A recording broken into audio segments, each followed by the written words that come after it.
সিঁড়ি দিয়ে নামতে নামতে হঠাৎ পা হড়কে পড়ে যাচ্ছিলাম। মুহূর্তে রেলিংটা ধরে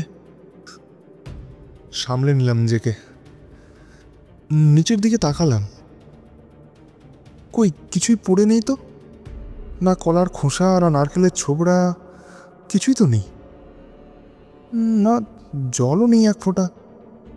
শুকনো খটখটে সিঁড়ি। জুতোর তলাটা দেখি,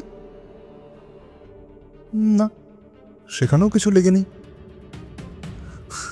খুব তাড়াতাড়ি করছিলাম বলেই হয়তো পা বেচাল হয়ে পড়েছিল। ছন্দ রাখতে পারিনি ঠিক মতো।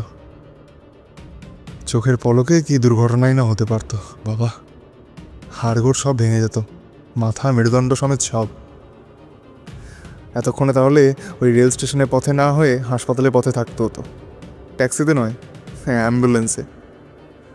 সত্যি এক চুলের ফারাক, একটা সুতোর এদিক ওদিক।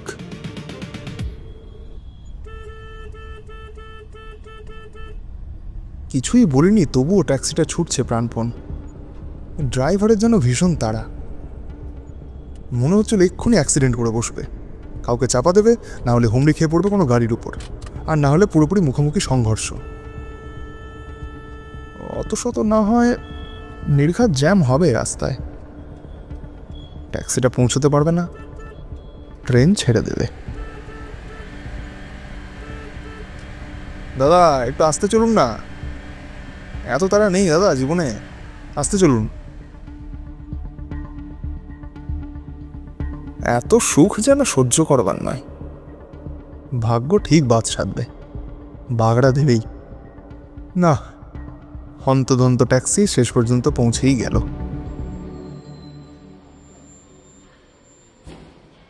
ট্রেনটাও ছাড়েনি। হ্যাঁ, কামরার খোলা দরজার উপর অনিতা দাঁড়িয়ে। বাবা, আসতে পারলে? কত বাধা, কত বিপদ। আর বাধা বিপদ কোথায়? সব তো খোলসা হয়ে গিয়েছে। এখন তো ফাঁকা মাঠ। হ্যাঁ, যাকে বলে লাইন ক্লিয়ার। আর উঠে কি হবে? গাড়ি ছেড়ে দিচ্ছে। না, ওটা অন্য প্ল্যাটফর্মের ইঞ্জিন। বাবা যা ভয় পাইয়ে দিয়েছিল। তোমার সবেতেই ভয়। না, ভয় আর কোথায়। আচ্ছা চলো, ট্রেন এসে গেছে, চলো চলো চলো।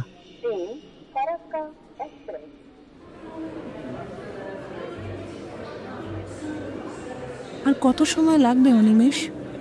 ধরো 1 বছর। কতদিন কেন? এ কি আমরা ডিভোর্সের পর বিয়ে করতে যাচ্ছি যে 1 বছর অপেক্ষা করতে হবে? না তা ঠিক নয়, তবে তবে নয়, শ্রাদ্ধ শান্তি হয়ে গিয়েছে, এখন আর তোমার দ্বিধা কি? তবু লোকে বলে 1 বছর অপেক্ষা করা ভালো। ছাই বলে, কেউ বলে না। আমি কত বছর অপেক্ষা করে আছি বলো তো? আর আমি দেরি করতে চাই না। কিন্তু চলেছে তো কলকাতার বাইরে। কি করব? হঠাৎ বদলি করে দিল। তাতে কি হয়েছে? তুমি দিনক্ষণ ঠিক করে চিঠি লিখলেই আমি ঝপ করে চলে আসব। বিয়ে করতে আর হাঙ্গামা কি? শুনছি আমাকেও নাকি বাইরেই ঠেলে দেবে। দিক না, তাহলে মফস্বলে যাব। আর যদি না দেয়, কলকাতাতেই থাকো, চলে আসবো এখানে। মোট কথা, শুভস্য শীঘ্রম। লোকে কি বলবে? লোকের কথা ছেড়ে দাও। লোকে বলবে বউ মারা যাওয়ার 1 মাস পরই বিয়ে করলো। 1 বছর পরে করলেও বলবে।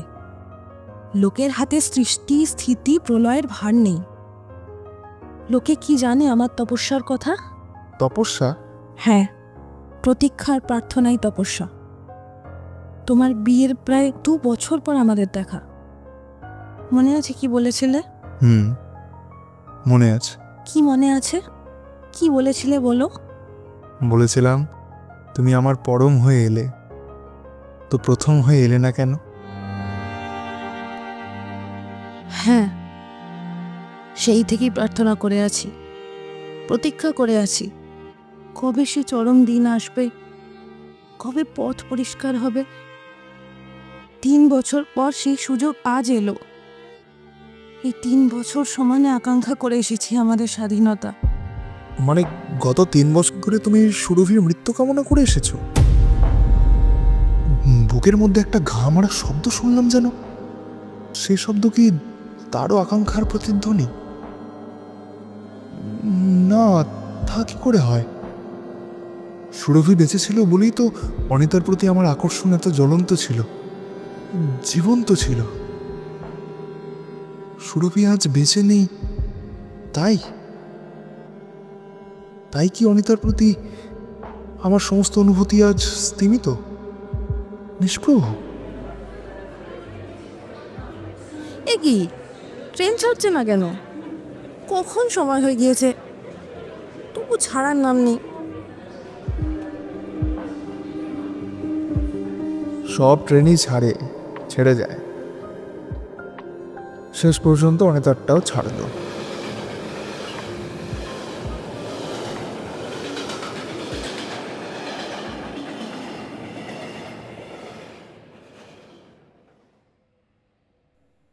মফস্বলে বদলি হয়ে চলে এলাম।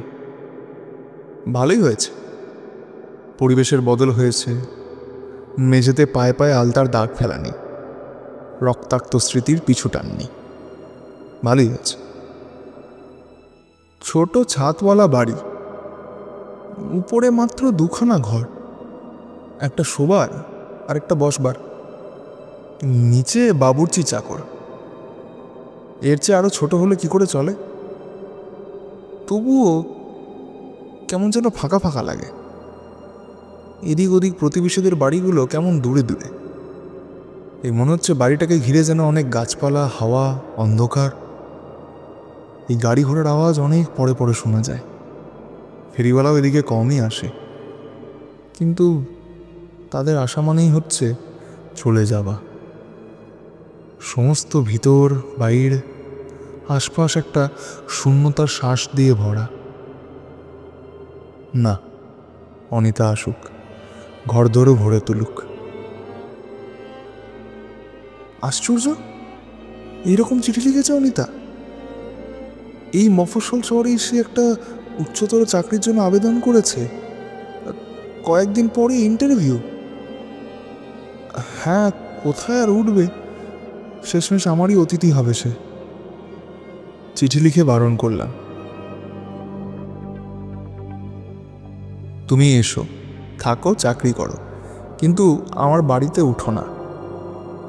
অন্তত এখন নয়, মানে একেবারে আজকেই নয়। জানোই তো আমার বাড়িতে মেয়ে ছেলে কেউ নেই, তোমার অসুবিধাই হবে। তাছাড়া আমি দুর্বার একা। আগে অধিষ্ঠিত হও, পরে প্রতিষ্ঠিত হবে। আমি একজন সম্ভ্রান্ত পদস্থ শিক্ষিকা, একটা চাকরির সম্পর্কেই তোমার কাছে একদিনের সাময়িক আশ্রয় চেয়েছি, অন্য কোনো উদ্দেশ্যে নয়। আর নিজেকে অত দুর্বার বলে স্পর্ধা করো না। ভাববে আমার প্রতিরোধও দুঃসাধ্য, অন্তত যতক্ষণ আমি সম্ভ্রান্ত পদস্থ শিক্ষিকা। আজ সন্ধ্যের ট্রেনে আসবে অনিতা, শুধু রাতটুকুই থাকবে। কাল সকালে ইন্টারভিউ দিয়েই দুপুরের ট্রেনে ফিরে যাবে নিজের জায়গায়।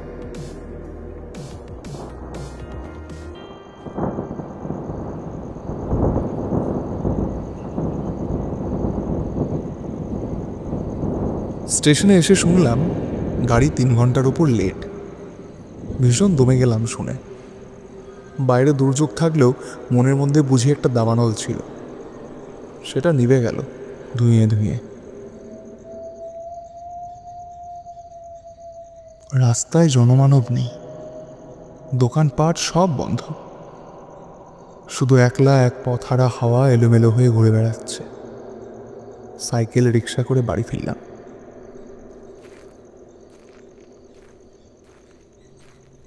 এ কি, আমার শোবার ঘরে আলো জ্বলছে, দরজা তো তালা বন্ধ।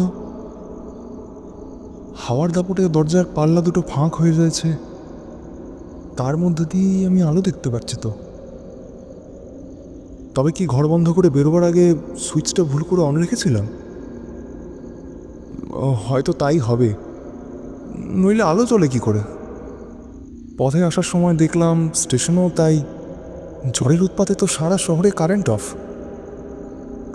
কে জানে কারেন্ট হয়তো ফিরেছে ততক্ষণে। না, আলো তো জ্বলল না। মনে হয় বারান্দার বাল্বটা ফিউজ হয়ে গেছে। দরজার তালা খুলে ঘরে ঢুকতেই ঘরে আর আলো নেই।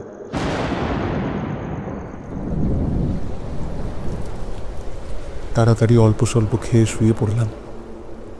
টর্চ, ছাতি, ওয়াটারপ্রুফ দিয়ে চাকরকে পাঠালাম স্টেশনে।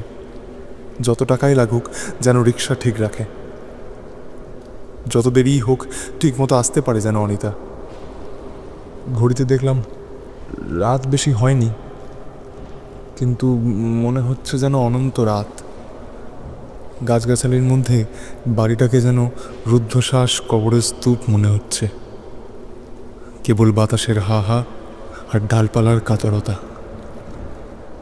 এই বিছানায় জেগে বই পড়ছি। জাগ্রত সমর্থ বন্ধুর মতো আলোটা রয়েছে চোখের উপর। অনিতা, তুমি?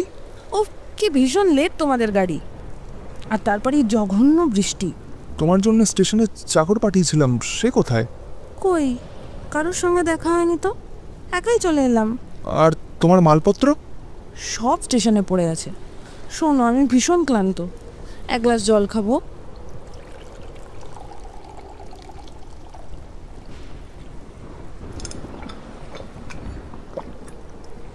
হ্যাঁ, আমি যাই, এসে পড়ি গিয়ে, দাঁড়াতে পারছি না, খুব ঘুম পেয়েছে। এমা, খাবে না কিছু? খেয়ে নাও। না, পথে অনেক খাওয়া হয়েছে। আচ্ছা, আসি। ঘরে আলোটা জ্বেলে রেখো। আর দেখো, নতুন জায়গা, ভয় পেও না যেন। আর ভয় পেলে আমাকে ডেকো। আমার ভয়টাই লাগে না, এক তোমাকে ছাড়া। Good night. কেন আমরা দুজনে আজ এই ঝড়ের রাতে একসঙ্গে এক ঘরে থাকবো না? কেন? থাকলে জীবন্ত মানুষের সংস্পর্শে পরস্পরের ভয় আর থাকতো না। আর যে ভয়ের কথা অনিতা ভেবেছে, সে যে কত অবাস্তব, গায়ের উত্তাপে তা বুঝিয়ে দিতাম।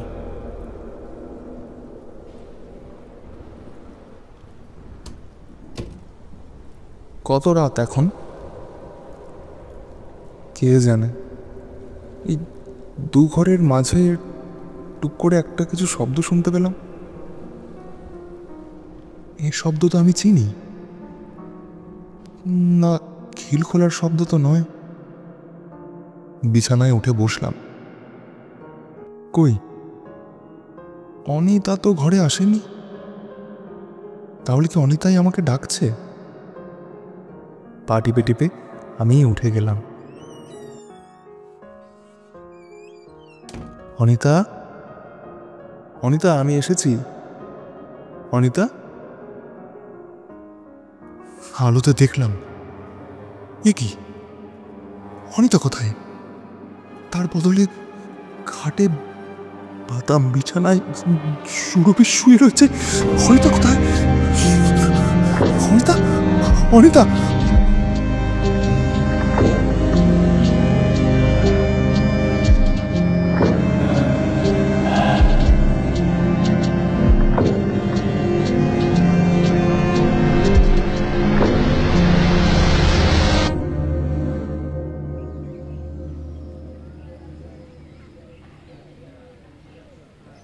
অজ্ঞান হয়ে পড়েছিলাম পাশের ঘরে। ঘর পুরো ফাঁকা। সকাল থেকে তন্ন তন্ন করে অনিতাকে খুঁজছি। স্টেশনে ওর মাল নেই, ওর আসার কোনো চিহ্ন নেই। কি হচ্ছে? কি এমন অপরাধ করেছি আমি? হ্যালো, অনিমেষ চ্যাটার্জি বলছেন? বলছি। কাল রাতে এক ট্রেন অ্যাক্সিডেন্টে অনিতা রায় বলে একজনের মৃত্যু হয়েছে। আপনি কি এসে একবার দেহ শনাক্ত করতে পারবেন?